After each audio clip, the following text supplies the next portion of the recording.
పర్యాటక శాఖలో 4 నెలలు ఉన్నానని అబ్బా శాయశక్తులా కష్టపడి పనిచేసిందట పాపం.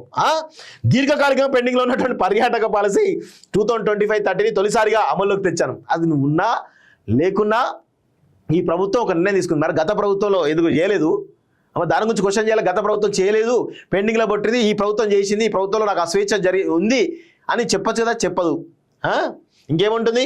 నిర్లక్ష్యానికి గురైన టూరిజం సర్క్యూట్లో పెట్టుబడులు రావడానికి అది దిశానిర్దేశం చేరింది అంటే ఇక్కడ 2 విషయాలు ఏంటంటే, దీర్ఘకాలికంగా పెండింగ్లో ఉన్నటువంటి గత ప్రభుత్వం చేరినటువంటి పర్యాటక పాలసీ ఈ ప్రభుత్వంలో వచ్చింది అనేది ఆమె క్లియర్గా చెప్పింది. అంటే కేసీఆర్ ప్రభుత్వంకి చేతగాలని ఇండైరెక్ట్గా చెప్పింది. ఇంకేమంటుంది? నిర్లక్ష్యానికి గురైన టూరిజం సర్క్యూట్లో పెట్టుబడులు రావడానికి అది దిశానిర్దేశం చేరింది అంటూ చూస్తాను. అంటే గత ప్రభుత్వం ఏది చేతగాలేదు, కేటీఆర్ కానీ ఆ కేసీఆర్ కానీ ఏమి చేతగాలని డైరెక్ట్ చెప్తా ఉంది కదా. ఆమె లాంగ్ పెండింగ్లో ఉంది టూరిజం పాలసీ అంటే కేసీఆర్ హయాంలో ఉన్నట్టే కదా, దాన్ని తీసుకొచ్చింది.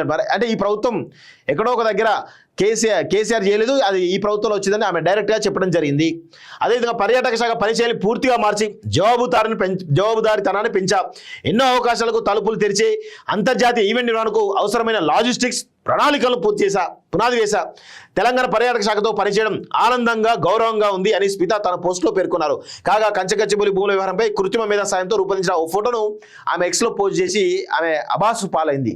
అబాసు పాలైన తర్వాత ఆమె ఏదేదో పిచ్చి పిచ్చి మాటలు మాట్లాడింది. ఆ బ్యూరోక్రసీ ఐఏఎస్ అనేటువంటి ఒక పదానికి కలంకం, ఆ పదవికి అత్యున్నతమైన పదవికి కలంకం తెచ్చినటువంటి ఒక వ్యక్తిగా, ఒక ఆఫీసర్గా మనం అయితే చెప్పొచ్చు ఆమెని, నో డౌట్ అలా.